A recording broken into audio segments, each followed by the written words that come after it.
On a winter's night in a small mountain town, two lives cross paths in a quiet mechanic's workshop. Was it pure coincidence or the work of fate? Frank and Elizabeth's unexpected story will stay with you long after it ends. Frank lived in a small mountain town working as a car mechanic. With only a few days left until New Year's, the streets of the town were bustling with tourists and heavy snowfall. Surrounded by mountains, this tourist hub came alive during the winter season, and Frank's garage was no exception to the seasonal rush. During the holidays his workload would double, but that didn't bother him. He loved his job. The rhythm of the engines and the metallic sounds during repairs gave him a unique sense of peace. That night, after working for hours to finish up a few cars that had to be ready the next day, he felt the weight of his eyelids. He was exhausted, mentally drained and physically worn out. Outside his workshop, the snowflakes were getting heavier, covering the ground in a pristine white blanket.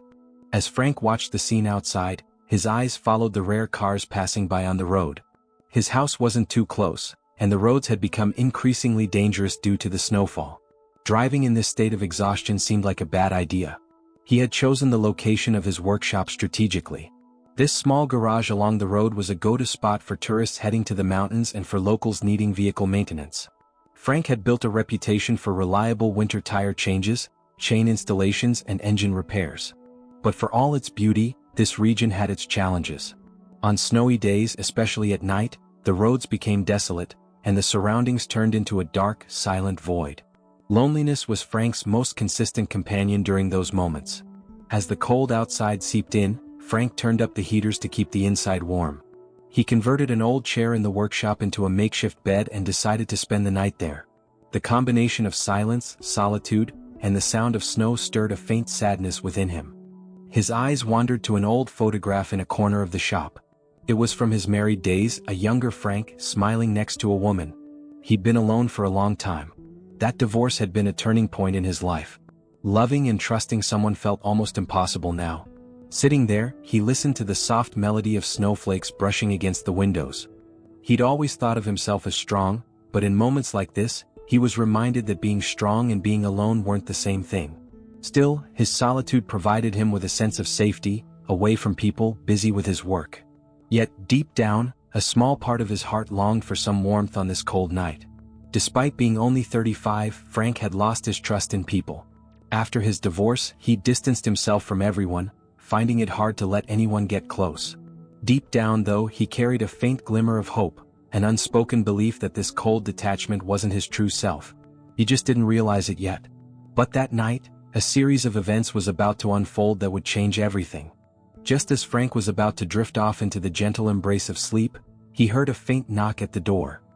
His exhausted mind dismissed it as a figment of his imagination, but when the knock came again, clearer this time, he jolted awake.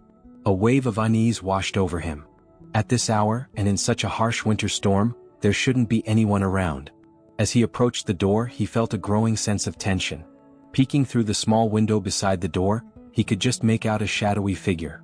The darkness and heavy snowfall made it nearly impossible to see clearly. Before opening the door, Frank called out from a safe distance, "Who's there?" A trembling woman's voice answered, "Hello, please help me, I'm stranded." Frank's initial surprise quickly gave way to curiosity and an instinctive urge to help. He unlocked the door without hesitation. Standing at the threshold was a graceful woman, likely in her 50s, clutching her coat tightly around her. Her face was pale from the biting cold, and her whole body was shaking. Without wasting a moment, Frank ushered her inside. "What happened? Are you okay?" he asked, but the woman's chattering teeth made it impossible for her to respond. Realizing she couldn't speak yet, Frank gently guided her to the old chair he'd turned into a makeshift bed. "Please sit down and warm up," he said, directing the heater toward her. The woman nodded slightly in gratitude as she sank into the chair. But Frank couldn't ignore the fear and exhaustion etched into her expression. Not wanting to overwhelm her, Frank stepped into the small kitchen area of the workshop, close enough to keep an eye on her but giving her some space to feel safe.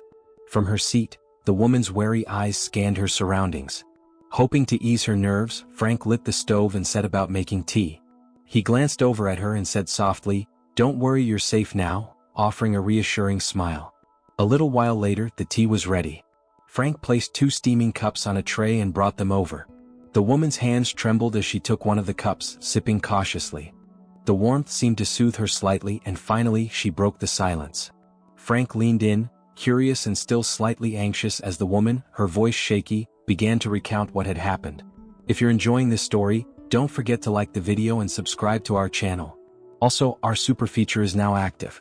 If you'd like to support us, you can click this super thanks button below the video. Your support means the world to us. Thank you, and now let's get back to the story. The woman began to speak in a trembling voice. I'm Elizabeth. Thank you so much for letting me in. Just down the road my car skidded and one of the wheels got stuck in a ditch.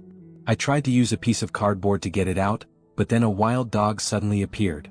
Frank stiffened at her words. He knew wolves sometimes wandered onto the roads at night in this area. Though they rarely appeared during the day, encountering one at night could be extremely dangerous. Elizabeth rolled up her pant leg to reveal her ankle. It was bleeding with a distinct bite mark. A shiver ran down Frank's spine. Elizabeth continued in her shaky voice, I managed to get back into the car and lock the doors. A few cars passed by, but none of them stopped. I was too scared to step out and flag anyone down. Eventually no more cars came. My ankle hurt so much. I waited as long as I could to make sure the dog had gone before I got out and ran here. I think my battery's dead too because I left the heater running. I was terrified and in so much pain. When I saw the lights here, I prayed someone would be inside. And when you opened the door, I was so relieved. Elizabeth's tears streamed down her face as she spoke. Frank quickly sprang into action. He grabbed his first aid kit and returned to Elizabeth, carefully cleaning her ankle. The moment the alcohol touched the wound, Elizabeth let out a sharp cry. I'm sorry, Frank said gently, but I have to do this. We can't risk an infection. Once the wound was cleaned, he wrapped her ankle securely in a bandage. We need to get you to a hospital, Frank said firmly. Those dogs are wild animals. You'll need a rabies shot. Elizabeth nodded hesitantly. But how can we get there in this weather? She asked, her eyes filled with worry. Frank glanced outside. The snow was still falling heavily and the roads were in bad shape. But he knew this was an emergency. With some tools, spare tires and chains, he was confident he could get her to the hospital. Wasting no time, he started preparing. After getting his truck warmed up, he returned to Elizabeth. Don't worry. I'll get you there safely, he said, offering a reassuring smile. Elizabeth nodded, her eyes filled with gratitude. They both climbed into the truck and began their journey. Despite the treacherous roads, Frank steered with steady confidence, his eyes sharp as he navigated through the blinding snowfall. As the truck made its way through the snowy mountain roads, both of them knew this was a night they would never forget, and neither would they forget each other. They navigated the treacherous roads with patience and care. When they finally reached the town, Frank let out a deep breath, feeling as though his prayers had been answered. The sight of the hospital's lights eased the tension in his chest, even if just a little. Without wasting a moment, he brought Elizabeth inside. The doctors attended to her wound, ran blood tests, and administered a rabies shot as a precaution. They informed Frank that Elizabeth would need to stay under observation for a while until the test results were ready. As Elizabeth rested in the observation room, Frank appeared at her bedside. There was a faint smile on his face, but the worry he'd carried through the night was still visible in his eyes. You've had a terrible night, he said gently. What were you doing out on such a dangerous road so late? Elizabeth took a deep breath before explaining, I live in the city. I was planning to spend the holiday season alone at home, but things at work got tense, unnecessary arguments, stressful situations. I was overwhelmed and something inside me snapped. On a whim, I decided to just get away. I've always loved the mountains, so I thought, why sit at home by myself? I packed my bag and hit the road without thinking it through. It was impulsive, maybe even foolish, but I just wanted to be somewhere I could actually enjoy being alone.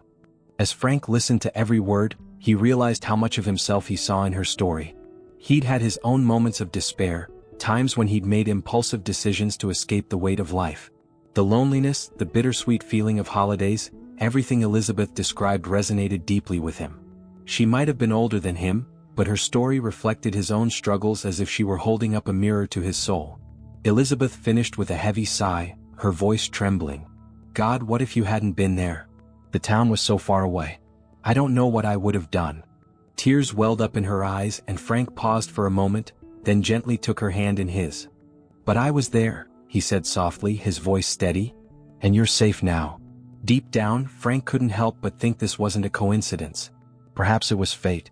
Staying at the workshop that night hadn't been his original plan. if the weather had been better, he would have gone home. But if he'd left, he couldn't imagine what might have happened to Elizabeth. Was this really fate? He wondered as he held her hand a little longer. Could this meeting be a light breaking through the solitude he had grown so accustomed to? Or was it simply a miracle brought by a cold winter night? When the doctor said, "Everything looks fine," the blood tests came back clean, Frank let out a deep sigh of relief. The heavy worry that had weighed on him all night gave way to a sense of calm. Turning to Elizabeth, he said, "Let's get out of here." Elizabeth looked at him with eyes full of gratitude and simply said, "Thank you." Frank stayed by her side, carefully supporting her to ensure she didn't strain her ankle. As they made their way back to Frank's truck, the first light of dawn began to peek through the sky. "The sun's almost up," Frank remarked, his voice tired but content. Elizabeth, feeling a bit sheepish, said, "I kept you up all night. You probably had so much to do." Frank brushed off her concern. He couldn't deny the truth he'd been avoiding. For a long time he thought he wouldn't feel anything for anyone again. But Elizabeth's warmth and sincerity stirred something in him, reminding him of a feeling he'd buried deep inside: love. Breaking the silence, Frank decided to lighten the mood. "You must be hungry," he said with a smile. Elizabeth chuckled softly. "Why are you taking such good care of me?" she asked playfully. For the first time, Frank didn't shy away from his feelings. "I don't know," he admitted. His candidness left Elizabeth both surprised and touched. It had been a long time since anyone made her feel this way. When the silence lingered a little too long, Frank grinned and added, "You know, I don't usually sleep at the garage." Elizabeth laughed. "Oh, I figured as much." Frank continued, "I have a house nearby. Let me make you breakfast and then we'll go back and get your car." Elizabeth nodded softly, accepting his offer. The ride back to his house was quiet but filled with an unspoken tension and excitement. When they arrived, Elizabeth was immediately struck by Frank's mountain home. Her eyes widened as she looked around. "You live here? My apartment is probably the size of your kitchen. This is incredible. It's like you're on vacation all the time," she said, clearly impressed. Frank smiled as he lit the fireplace. Outside, the snow continued to fall, blanketing the pine trees in a pristine white, creating a scene straight out of a fairy tale. Over a long breakfast, they shared warm conversation and got to know each other better. Frank's honesty and Elizabeth's delicate yet resilient demeanor created a bond that neither of them could ignore. They both felt the extraordinary connection growing between them. Yet, in the back of Elizabeth's mind, there was a lingering worry. Frank was 15 years younger than her, and that age difference hung in the air like a quiet question. Frank, however, noticed the hesitation on her face but chose not to press her. Instead, he thought to himself, no matter what, tonight was a miracle. Because sometimes life offers warmth and light, even on the coldest and darkest nights. That day, after Frank located Elizabeth's car, he carefully inspected its condition. While Elizabeth rested at the workshop, Frank attended to the cars he needed to finish. A few customers came by to pick up their vehicles, and after wrapping up his small tasks, he returned to Elizabeth. Both of them were utterly exhausted. Elizabeth gave a gentle smile and said, "I should get going. I had a reservation at a mountain lodge." Frank didn't want her to leave. But he also didn't want to pressure her, nor let her sense how much he wished she'd stay. Quietly and politely they said their goodbyes. As Elizabeth walked away, Frank's heart sank with a bittersweet ache. He didn't want this to be the end, but what could he say? All he could do was respect her decision. Frank trudged home with heavy steps, the fatigue and disappointment weighing on his shoulders. After entering his house, he collapsed onto his bed, too tired to let his thoughts consume him, and drifted off into a deep sleep. The next morning he woke up, still feeling the heaviness of the previous day. He made his way to the kitchen and began preparing a cup of coffee. The quiet of the morning echoed the thoughts swirling in his mind. But suddenly there was a knock at the door. An unexpected surge of excitement rushed through him. In this house, unaccustomed to visitors, there was only one person he hoped it could be. His heart raced as he walked toward the door, took a deep breath and opened it. Elizabeth was standing there. Without thinking, Frank pulled her into a hug. It felt as though months, not just hours, had passed since they last saw each other. As they embraced silently, an unspoken but powerful connection filled the air. Elizabeth pulled back slightly and began to speak quickly, almost nervously. "Frank, I'm much older than you. This doesn't make sense. It can't work." But Frank, calm and composed, gently interrupted her. "I don't care, Elizabeth. For so long I felt like life had lost its meaning. But you." His words brought tears to Elizabeth's eyes. freeing the emotions she'd been holding back. "I've been so lonely too. But this feeling, being around you, everything feels different," she said, her voice cracking with emotion. In that moment, they both realized there was no need to hide how they felt. Their whirlwind connection would take time to grow and mature, but there was no denying the strength of the bond between them. Elizabeth's life experience and Frank's determination created a partnership that neither had expected but both deeply needed. They no longer had to fight loneliness on their own. That night, the lights in Frank's workshop had shone not just for Elizabeth, but for both of them, a beacon of hope for a new beginning. If this story touched your heart and you'd like to see more, don't forget to like the video and subscribe to our channel. Also, our Super Thanks feature is now active.